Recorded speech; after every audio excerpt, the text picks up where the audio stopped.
Prisca Toulon-Marie-Claire, aka Priscarte, de ton nom d'artiste. Bienvenue sur le plateau de Résonance Créole. Merci. Merci à toi d'avoir accepté cette invitation. Tu es artiste peintre et tu viens nous parler aujourd'hui d'une exposition collective baptisée Réécriture du monde, réalisée en collaboration avec les enfants hospitalisés au Carbet. Elle est visible au centre Paul Gauguin jusqu'au 24 janvier prochain. Cette exposition a été prolongée pour notre plus grand plaisir. Alors avant de découvrir quelques-unes de ces œuvres collectives, une citation empruntée à l'un des maîtres, Henri Matisse.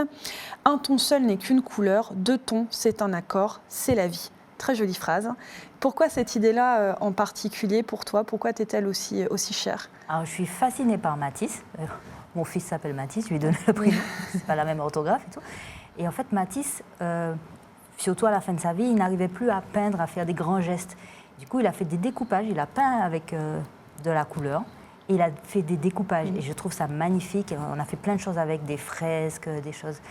Et je trouve cette fascination pour la couleur, je trouve que ça me représente. Et ce qui montre aussi que finalement l'art trouve toujours un chemin, même lorsque exactement. l'on est diminué. Alors l'exposition collective Réécriture du monde donc, est le fruit d'une rencontre, celle de ton art justement avec la sensibilité d'enfants hospitalisés au Carbet. Comment est née déjà votre rencontre à la base? Alors ça fait un petit moment que je fais des ateliers à l'hôpital du Carbet, donc j'avais les adultes avant, depuis 2015. J'avais les adultes de toutes les unités, il y a 3 grandes unités à l'hôpital du Carbet. Et puis là, en l'occurrence, c'est le e-Club Caraïbes qui a financé pour l'année dernière et cette année des cours avec les enfants. Est-ce que justement ces peintures que l'on aperçoit expriment aussi leur expérience médicale? Est-ce qu'il y a justement cette volonté de réécrire le monde, peut-être pour réenchanter un quotidien qui, on l'imagine, doit être difficile lorsque l'on est jeune et hospitalisé? Oui, il y a cette souffrance aussi que les autres enfants n'ont pas. Donc l'art permet de transcender justement cette souffrance, de faire quelque chose de beau pour eux. Et c'est un espace de liberté en fait, qu'ils n'ont pas en temps normal. Il y a d'ailleurs beaucoup de spontanéité dans les œuvres exposées. Comment est-ce que toi tu les guides? Quelle est justement la part de ton travail dans les œuvres que l'on retrouve? Quelle est la part de spontanéité que tu leur laisses? Et comment ça se passe quand tu mets devant eux une toile vierge, des pinceaux, de la peinture et voilà. Quel est le processus? Alors, je leur propose des thématiques. Par exemple, on a pris la dernière fois, c'était qui a volé les bijoux du Louvre? En fait, c'est quel animal a volé les bijoux du Louvre? Et là, ils ont adoré. On aperçoit justement quelques-unes de leurs créations. Donc, ils ont choisi leur animal. On avait travaillé aussi l'année dernière sur les totems, les animaux totems. Donc, ils ont choisi les animaux qu'ils préféraient et ils leur ont ajouté des gros bijoux, des couronnes, etc. Et on fait aussi des ateliers comme Paysage du monde. Mais sinon, c'est vraiment ce qu'ils ont envie de faire. Il y en a qui sont fans du PSG, de Madrid, enfin de clubs de football. Bon, beaucoup les filles, pour autant. Et puis, il y en a plein qui viennent d'ailleurs, parce qu'il n'y a pas beaucoup de centres. Donc, il y en a qui viennent de Guyane, de Saint-Martin. Donc, pour eux, c'est vraiment recréer un espace, un petit cocon, et en même temps sortir de leur quotidien. C'est ça, à la fois se sentir en sécurité tout en ouvrant un peu ces horizons. Voilà. Est-ce que justement on travaille avec des enfants comme on travaille avec des adultes dans la création artistique ou non? Est-ce que c'est un public qu'il faut appréhender différemment? Voilà, c'est un public très sensible qui a perdu un peu... il faut vraiment les valoriser, leur dire qu'ils vont faire quelque chose de beau, vraiment un peu plus les pousser. Parce que comme ils sont dans une souffrance, ils sont différents des enfants, entre guillemets, sans ces problématiques-là à gérer. Donc il faut faire fi de ça et vraiment discuter avec eux, leur dire qu'ils vont faire quelque chose de magnifique, les aider un peu plus. Et puis, c'est pour ça qu'on a fait justement l'exposition à Gauguin, pour les valoriser, les mettre en confiance et leur dire, oui, voilà, vous aussi, en tant que jeune artiste, vous allez pouvoir exposer dans un musée. Du coup, ça, ils ont adoré. Justement, le vernissage a déjà eu lieu.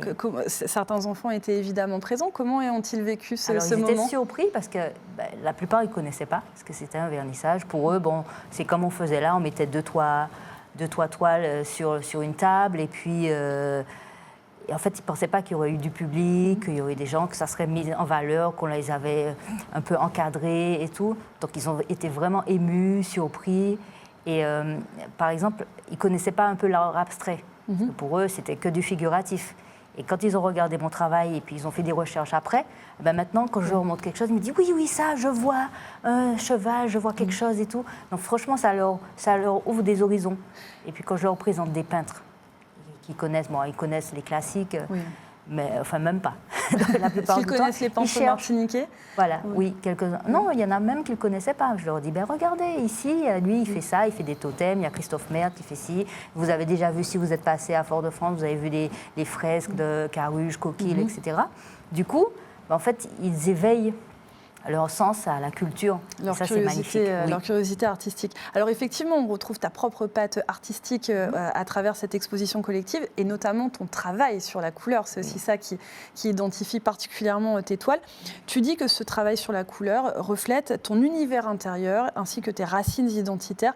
En quoi justement cette explosion de couleurs révèle aussi ton identité caribéenne ? Je suis caribéenne, donc forcément, ici, c'est la couleur. On n'est pas dans un temps gris, donc je ne peux pas commencer une toile sans mettre les couleurs. D'ailleurs, je commence jamais par un dessin, je commence par la couleur. Je choisis mes tons, mes différentes palettes, et après, je crée le dessin au fur et à mesure. Donc, j'arrive pas. J'ai essayé parce que, par exemple, Ricardo Zilafontaine, que j'aime beaucoup, faisait beaucoup de couleurs avant. Et puis, il a radicalement passé au noir et blanc. Tout à fait, oui. Avec le petit point de couleur. Et quand je lui dis, mais comment t'as fait ? Il me dit, mais non, essaye et tout. J'arrive pas. J'ai essayé de faire du noir et blanc, et après, ça devient du gris coloré, et après, du un peu plus coloré.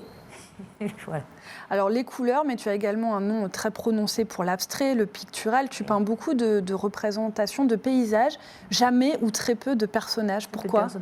En fait, c'est vraiment les paysages qui m'inspirent. Je trouve qu'on avait une nature tellement exubérante, tellement magnifique, que j'ai besoin de la représenter dans mon univers. Donc, tu t'inspires de paysages existants, c'est-à-dire tu ne crées pas d'endroits Non, je m'inspire de certains endroits. Et puis en fait, je dérive, je rajoute des choses. À un moment, j'ai eu les nébuleuses. C'était juste après le confinement. En fait, j'ai eu envie de regarder dans l'espace. Et là, puis il y avait des magnifiques photos de notre astronaute français. Ah oui, Thomas Pesquet. Voilà. Et ça m'a donné envie de représenter ces fameuses nébuleuses. Seule œuvre d'ailleurs sur laquelle tu as une représentation humanoïde. Exactement. Oui, c'est un petit pied de nez, c'est un truc amusant, mais c'est vrai qu'en général, c'est vraiment que les paysages. Alors, tu as exposé dans plusieurs îles de la Caraïbe, pas seulement en Martinique, dans l'Hexagone également, mais aussi aux États-Unis. Tu as déjà exposé à New York. La sensibilité est différente en fonction aussi des publics qui découvrent ton art. Les réactions sont différentes ? Oui. Alors, c'est assez polyglotte. Enfin, à New York, c'est vraiment différent. Et puis, c'est les galeristes qui représentent les artistes.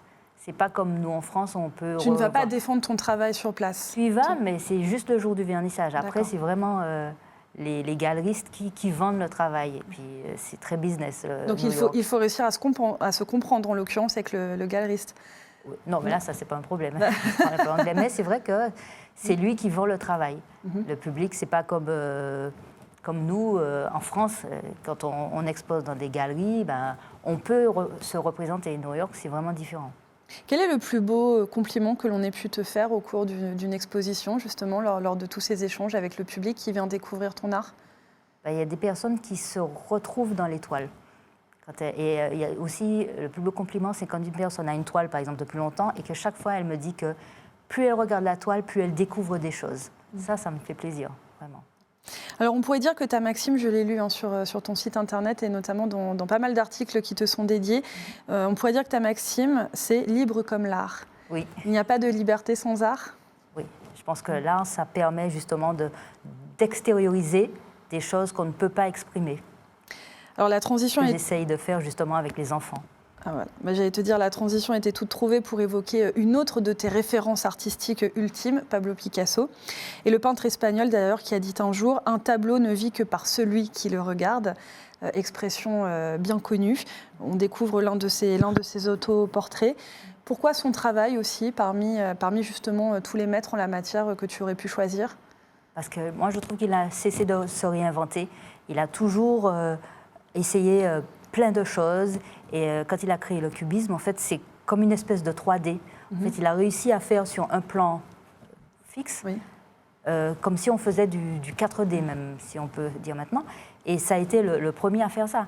Par exemple, si on regarde Les Demoiselles d'Avignon, qui est l'un des plus connus, en fait, il représente les femmes de face, de profil et de dos, et sur une seule toile. Et ça a été le premier à faire ça. Et ces tonalités aussi m'inspirent. Il a plusieurs périodes aussi, parce qu'en fait, chaque artiste a différentes périodes dans sa vie. Enfin, il y a très peu d'artistes qui font juste la même chose jusqu'à la fin. On a une évolution et tout.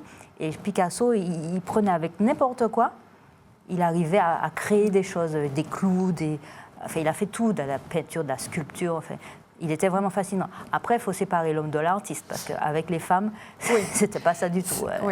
Mais, bon, concernant son travail, il est fascinant. Et quelle est la prochaine évolution de Priscart ? La prochaine phase? Est-ce que je continue. J'ai toujours... j'avais fait les nébuleuses, après j'ai fait les graphismes émergents, parce que depuis... Enfin, dans l'évolution de mon travail, j'ai rajouté du feutre pour contourer des formes, ce que j'ai commencé en 2024. Donc 2026, il y aura peut-être quelque chose.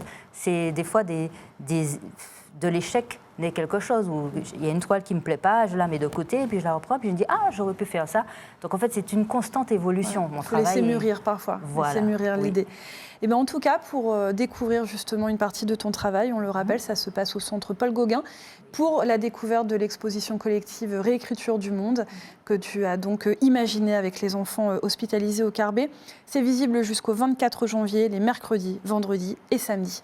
Merci beaucoup, Prisca, d'avoir répondu à nos questions. Merci à toi. Et merci à vous, chers téléspectateurs, de nous avoir accompagnés. On se retrouve dès demain pour ouvrir une nouvelle page dédiée à la culture. Soyez au rendez-vous.